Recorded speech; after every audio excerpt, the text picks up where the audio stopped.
So I'm gonna start off this video with the good news. And the good news is we're driving this car today. After what seems like an eternity of waiting, we're going to drive it today. And it's a bit of a complex situation. I also have a cold. You might notice my voice is kind of weird, but just bear with me. I'm doing it with a cold because I have to do it today.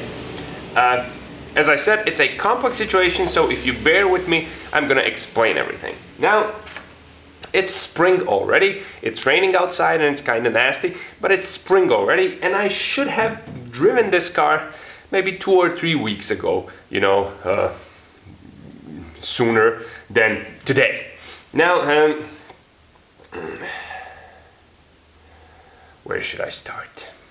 Okay, so I'm gonna start with the things that have prevented me from driving this car sooner. Thing number one is this little piece of shit. Now, this thing gave me so much trouble you wouldn't believe it. Now, I'm gonna also tell you a little bit of an embarrassing secret. Now, you have already heard the bike CARB 4AGE running. And everybody thought it sounded cool. The first start was kind of cool. The engine, had this powerful, awesome, carbureted sort of sound.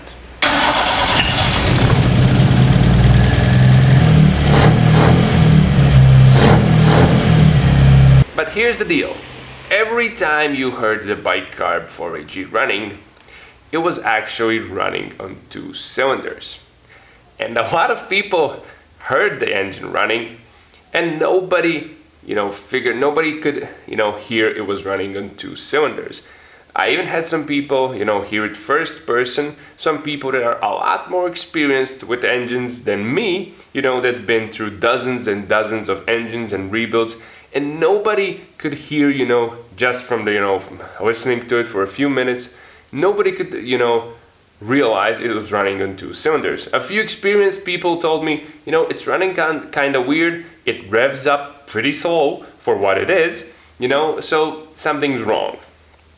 But I guess it's the induction noise is so loud and the thing sounded pretty good, so nobody heard it was running on 2 cylinders. Now the deal is, it was running on 2 cylinders the entire time. And I didn't figure it out for 2 reasons. Reason number one is that the notice, my ignition ECU, the notice, was doing its job, and it was showing me that it was firing both sides of the ignition coil.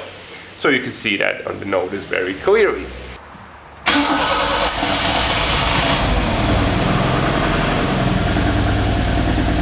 I also tested for spark, but I was an idiot, and I tested only for spark on the number 1 cylinder, and I tested it, when I was firing it up for the first time. Okay, it has spark, everything is good. I just put the spark plug and the spark plug wire back in. But the deal is, only the cylinders 1 and 4 were firing, and 2 and 3 were never firing. What was also confusing me was that my AEM air-fuel ratio gauge was telling me that the engine was running rich the entire time.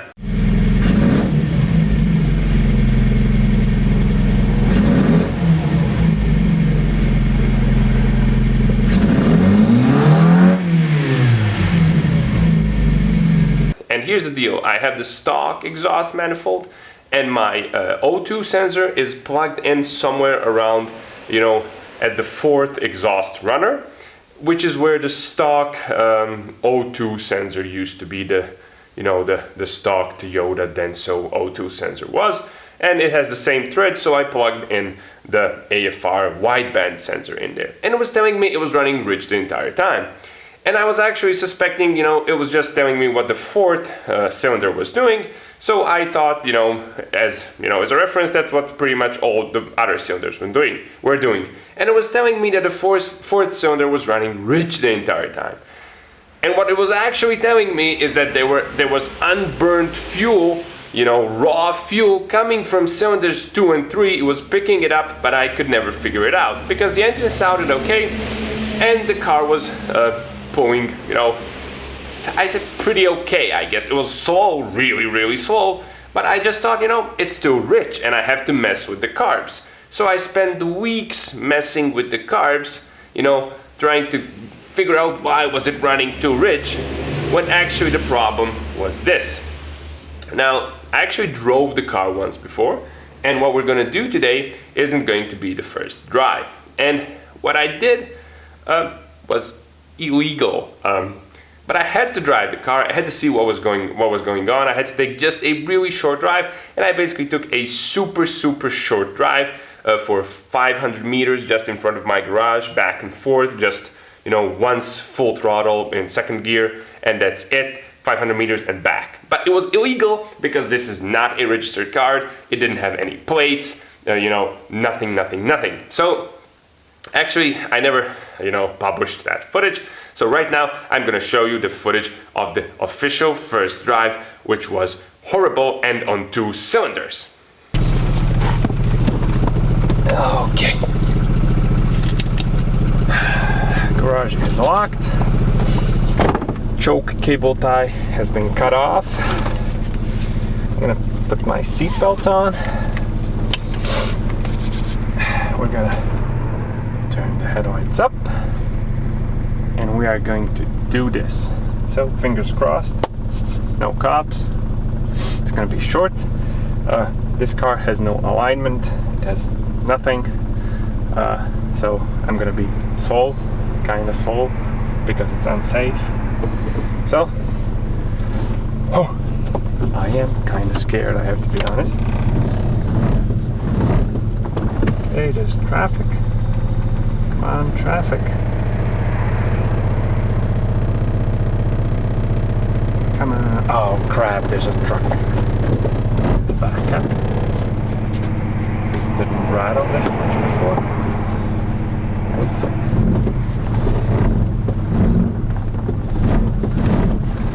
Okay, we're on the street.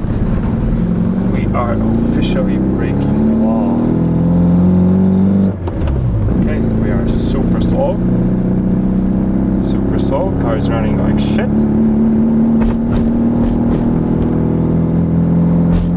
Okay, the alignment doesn't seem too bad. I think we're still running way too rich.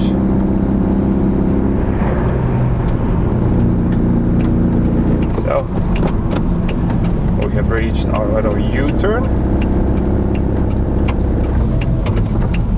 Brakes work. Brakes work. Okay. Brakes are working. We wait for traffic again. There's no one. Shit. Shit, I stole it. Like in the middle. Oh crap. Oh crap. Come on. Needs a lot of throttle. Go, go, go, go, go. I think I'm actually running out of fuel.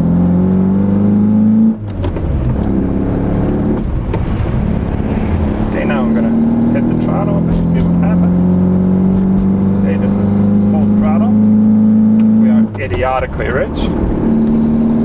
There's zero performance. Zero performance. Okay. That was mega disappointing. So that was the first drive, and as you can see, it was atrocious, and I was super disappointed, and I was afraid of cops showing up all the time and me getting a massive ticket, because even here in the Balkans, massive tickets are issued for driving an unregistered vehicle without plates or anything. So that was the first drive. And then eventually I got to the point of testing all the spark plugs for spark, and then I saw, oh, spark plug number 2 and number 3 aren't firing. What the hell is wrong? And I suspected everything. I started looking through my wiring. I started, checking everything I did. I suspected my work. I suspected notice. I suspected everything. I didn't suspect this thing, because this is a brand new ignition coil that I bought brand new from a store. It's a good, high quality, made in Germany brand thing. And here's the deal. It was broken from day one. And after I troubleshooted everything on the car, the last thing I did is, let's see, maybe this thing is broken. And I just unbolted it, took it out of the car, and just turned it around, and what I noticed is a huge crack on the bottom of this piece of shit.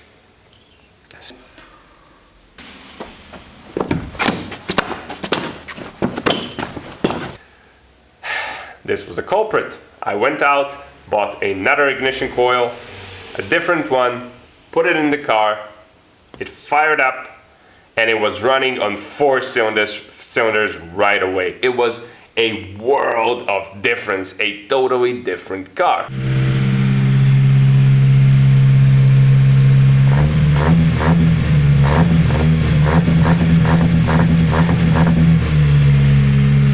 But I haven't driven it since. Why? Because as soon as I got it firing on 4 cylinders, I discovered another problem. And the other problem was my radiator was busted and it started leaking all over the place. I mean, it's a 30-year-old radiator, so it wasn't much of a surprise. And then another week of lost time, came, and because I was looking to buy a new radiator. And because this is a 30-year-old car, and the radiator that goes into a AW11 doesn't go into any other Toyota, it's just made for the AW11. So I had to find a solution. No stores here would carry it. Ordering one from the USA would take, forever, or from China, or from whatever. Those aluminum radiators, they weld up for you. Honestly, I don't have much confidence in those. I don't think they last all too long. I mean, depending on which one, maybe there's some good ones. But I didn't have the time or the patience to wait a month for it to arrive. So I decided to find a guy locally who's gonna weld up the radiator for me. And so now let me show you my original one. So here we have, sorry about that. So here we have the original. This is my original AW11 radiator, and this here is epoxy. I epoxy welded this thing. It doesn't look too good. It doesn't look like it could dry properly. I did it, this is a horrible job I did, but the only goal of this is for the radiator not to leak today. Okay, because today we're going to drive this thing and we're going to a technical inspection place, and this is where you get the car registered. So because I couldn't find a brand new radiator, I decided to find a dude who's gonna weld up one for me. And so here is let me just turn it around. Let me just put it here. Stay with me. Okay, so here is an attempt of a dude who welds aluminum locally, who's pretty good at welding aluminum, to weld me up a new radiator. But he messed up big time. So the first thing I did to get to this result, as you can see it's pretty much the same size of the radiator, was to find a matching core. And the dude that welds up radiators told me to go to a junkyard, a huge junkyard, and find a radiator that has the same size core as the AW11. Now, I'm going to show you my old one so you can see it is indeed the same sized core. See? It's absolutely the same sized core and thickness, and the cells are also the same. Everything is the same. So this is a radiator that was originally made by Denso, and this is also a radiator that was originally made by Denso. Now this one is from a 2003 to 2005 Fiat Punto 1.3 diesel. It's a JTD engine, and so this is where this radiator came from. So I had a lot of trouble finding this one, but eventually, after spending hours on the junkyard, I found this exactly the same sized core. So I took the core to the welding guy, and then he welded up this thing and that and did some measurements and so on and so forth. But he was a moron because he didn't test this junkyard radiator for weeks before welding up everything. And when he welded up everything, he did the test then, and he figured out that the thing was leaking. And it took him I was calling him basically for 5 or 6 days. He wasted a lot of my time, you know, delaying the job, saying he had to do something else, and so on and so forth. You know how mechanics and guys like this sometimes are. And when he was finished, he told me, you know, it leaks, you have to find a new one, yada yada yada. I got sick of all that, and I said I'm not gonna do that. I'm gonna find a new one. Because, let's face it, the radiator is pretty complex. It has a lot of these little brackets. It has this, it has the drain valve, it has the air bleed, it has this for the sensor, and no matter how many times somebody welds it, you know, sorry.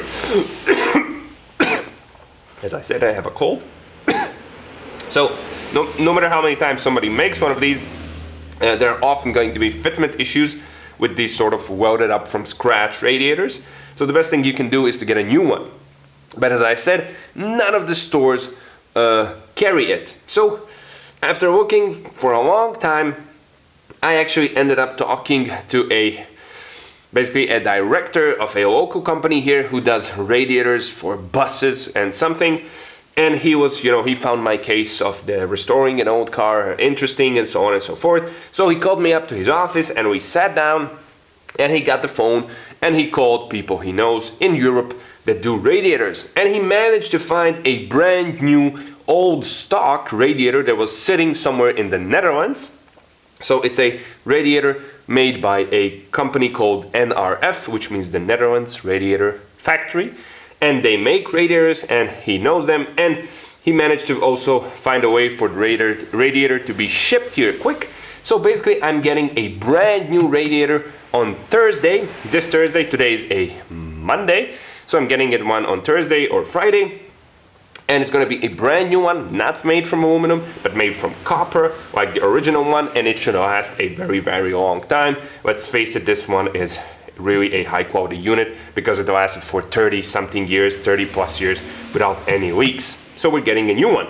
But today we're driving with this epoxy welded piece of junk because we just have to get to the technical inspection, and I hope this doesn't leak on the technical inspection so I can get my car registered. Why do I have to go today? Well, I have to go today because I have these. Let me wait there. Don't go anywhere. I have to go today because I have these.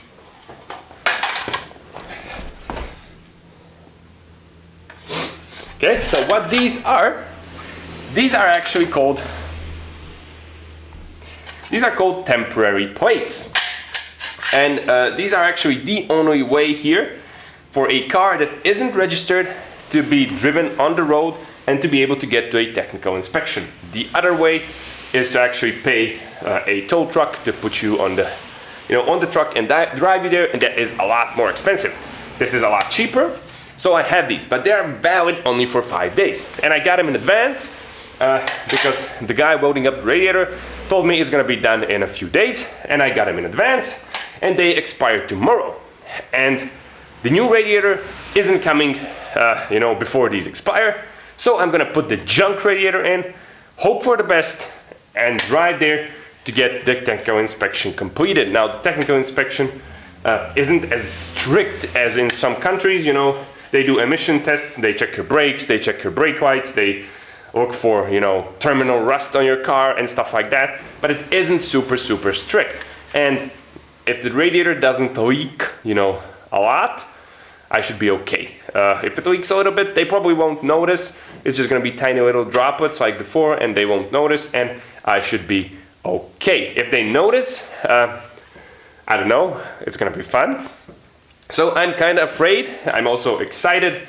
I'm a lot of things. Sorry for the huge intro, but I really wanted to get you guys up to speed to what was actually going on with this build, and to the realities of getting a 30-year-old car back on the road and making it safe and working properly and being able to enjoy it while feeling safe in it, to basically to make the car not be a piece of junk. So that's enough talking. Sorry for the massive intro again. So now we're gonna install the garbage radiator, and then we're gonna put in some coolant. We're gonna bleed the coolant on the MR2, and then we're gonna fire this thing up and we're gonna drive, you know, and see what it feels like, and we're gonna try and get this thing road legal. So let's do that.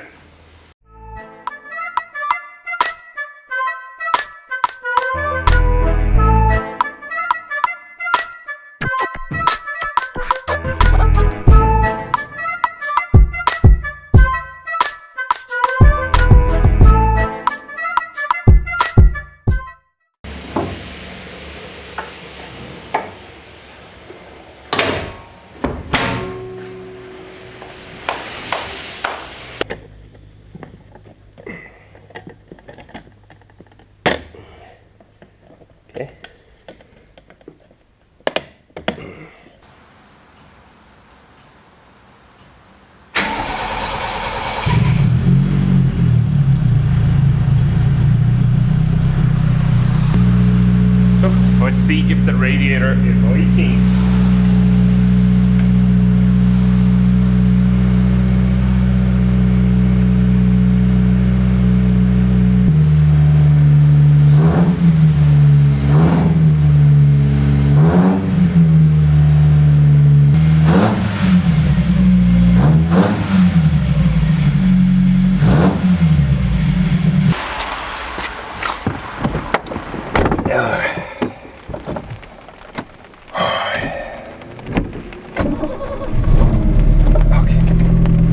So I'm not sure if this is going to be a drive to the technical inspection site or just a test drive, because I did discover the radiator still leaks and my RPMs hang a lot. So when I blip the throttle, you can hear them. They stay at like 2000, and then you blip again and then they go down. But be that as it may, I'm gonna go take a short drive, at least put some fuel in the car. The rain is gonna do all the washing, it seems. So let's see just how it feels, how it performs, you know, basic stuff. The carbs will need more adjustments, definitely, because this RPM hanging thing suggests definitely a rich condition, which the AFR seems to confirm. So I'm not 100% sure of any of that yet. But, so yeah, I'm kind of all over the place, but let's drive it. Visibility is garbage because my wipers are probably dead and the glass is dirty. And of course, this car doesn't have an alignment. This is just eyeballed. Basically, the whole suspension has been installed by hand, and I have eyeballed the camber and the caster and everything. So handling is probably going to be all over the place. It's mid-engine, it's raining. At least the tires are new. I know the brakes work. I figured it out during my short drive. So let's just drive for a bit and see how things are. Okay, Godspeed. So let's just check if everything is where it needs to be. My keys, my phone, I'm probably gonna forget everything. So let's try to see if this thing, if the misting works, the demisting. Okay, it seems to work. It seems to work. See, there go the RPMs. Hanging, hanging, hanging. Stop hanging. God damn you. Come on, come on, come on, come on, come on. And we are on the road. The MR2 is being driven. Let's adjust the seat. Hey, there seems to be torque. There seems to be pull. Hey, there seems to be decent performance out of this thing. Okay, the glass seems to go clean. Okay, so I'm gonna drive in the direction of the technical inspection site, which is like, I don't know, I think 8 or 6 miles away. Okay, when turning, I'm just doing a U-turn here. When turning, it feels super weird. Like, that's probably the lack of alignment. Stop hanging. Stop it. God damn, come on. There we go. I have no idea why it does this. Maybe it's something else with the carbs. Come on, come on, come on, come on, come on, come on, come on. Okay, there's no one there, no one there. Let's go.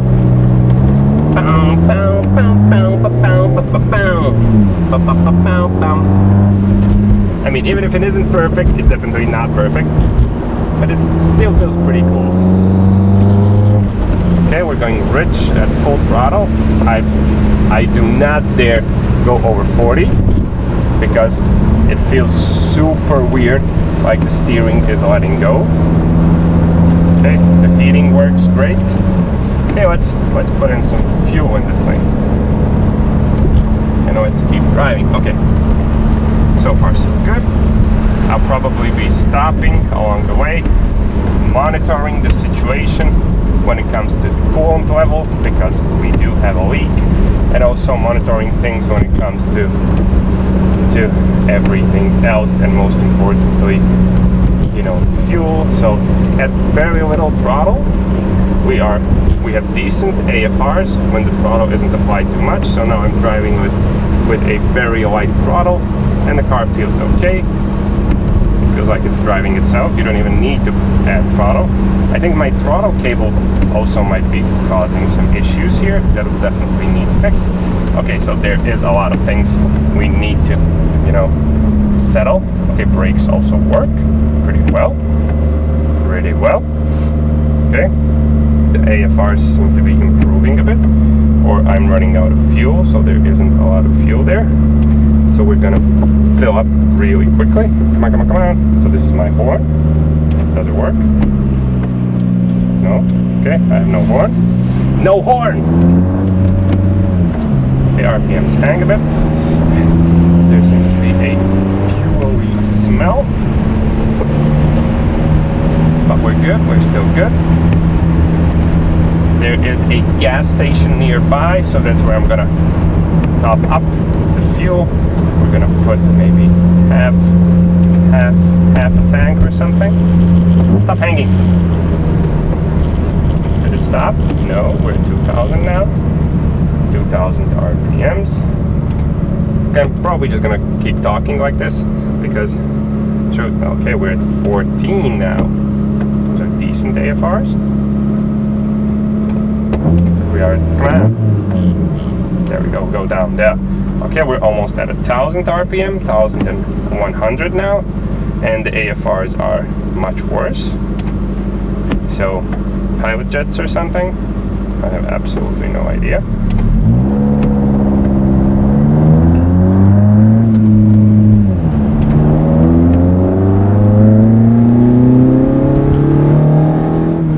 Holy crap, it seems to go. There seems to be a good amount of punch in this thing, even though the thing seems like it's all over the place when you floor it. It goes. Come on, blah, blah. This is just 4,000 RPM and it's still screaming blah. Okay, the throttle response is good. Holy crap. It sounds amazing. Holy smokes. Okay, when this thing is, you know, when the suspension is set up properly, and when I do all these little things, this is gonna be super fun. Okay, so I'm getting over my initial scaredness, which is probably gonna come back when I peek under the car and see like a huge coolant leak. Come on, stop hanging. Stop hanging. Damn it, why is it hanging?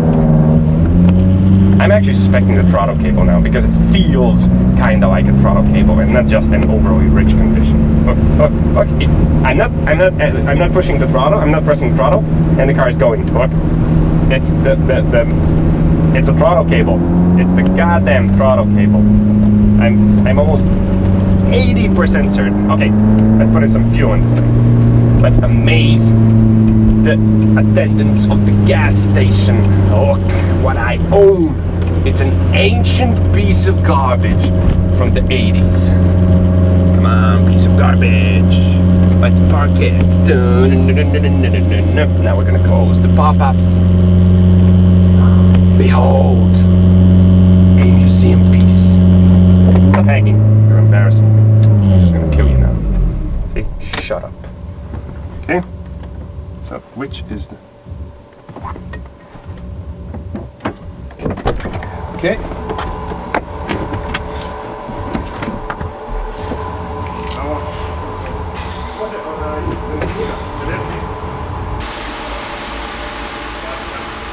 A qua vam je krepco pita.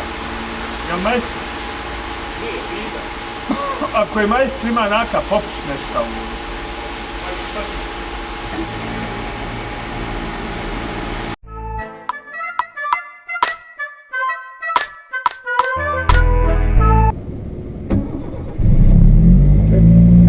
Basically all I did at the gas station when I was paying was to just look at the car, you know, inside. Okay, so I'm gonna keep driving to the technical inspection site, and then I hope I get there, and then I'm gonna report there, you know, if I do get lucky and they do take pity on me, you know, and let this car pass.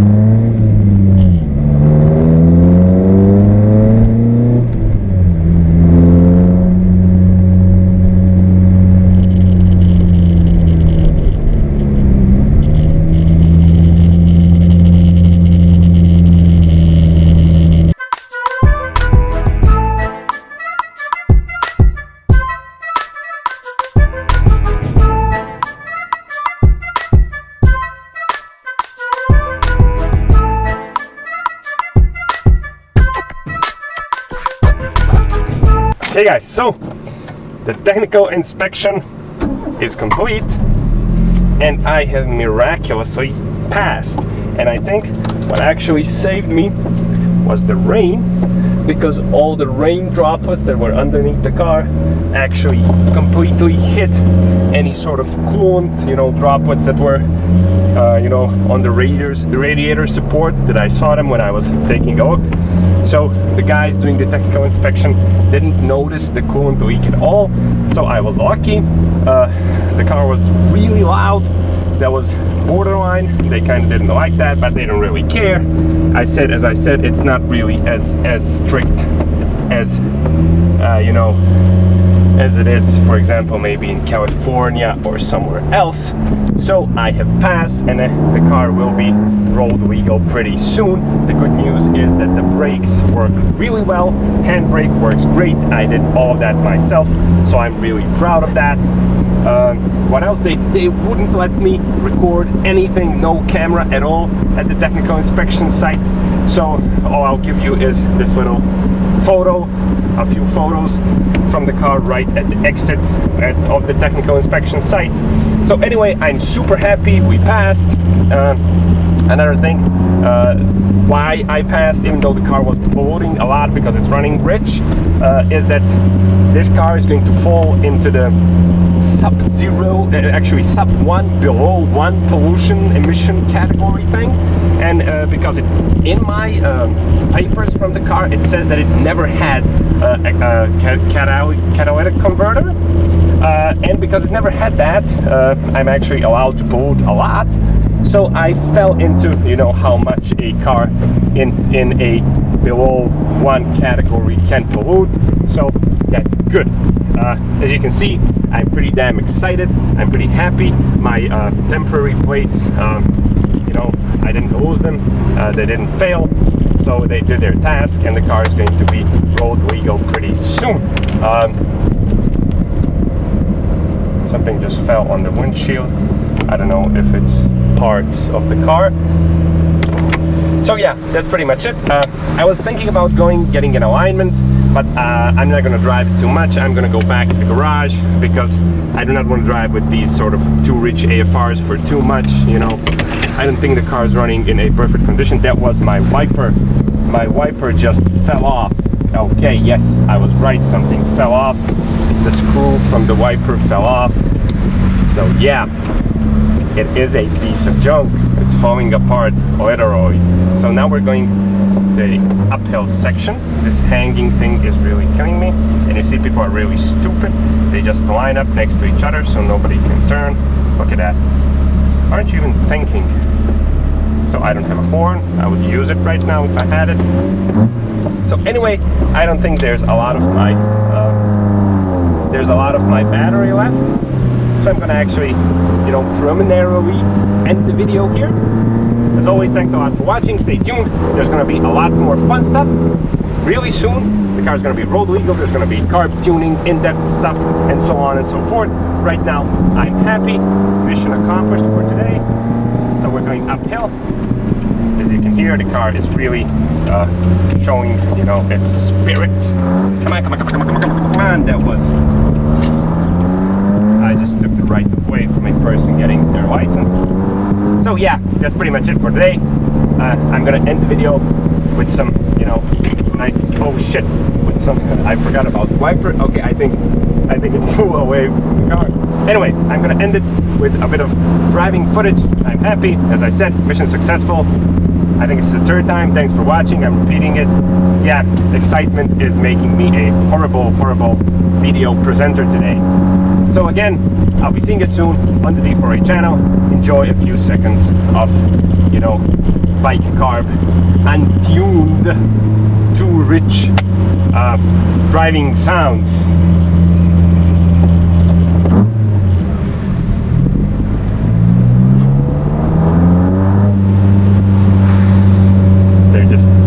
There's just too much traffic for this. Come on, why is there always so much traffic? Come on, come on, come on, come on, come on, come on. Okay, we're gonna let him move away a bit. Move away. And then we're gonna give it some throttle.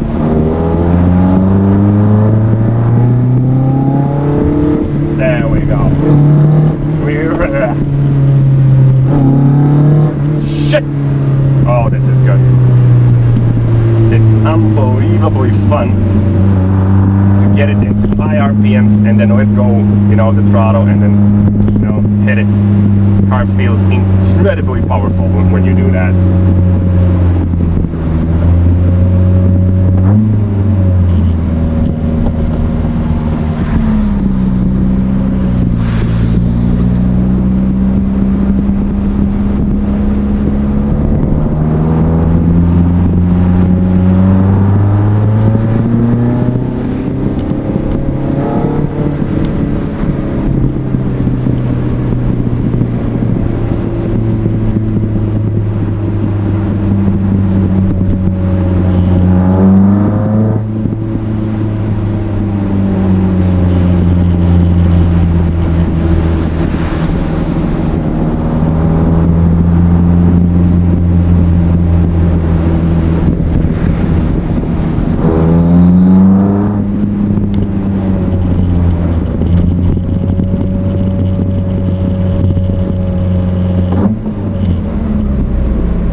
There's a tunnel coming.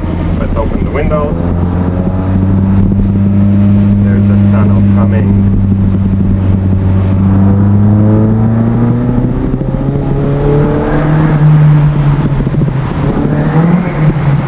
Holy shit! I almost spun out. Good God, that sounds good! Fuck! Shit! This thing is good. I've built something that's good and aggressive and fun and exhilarating.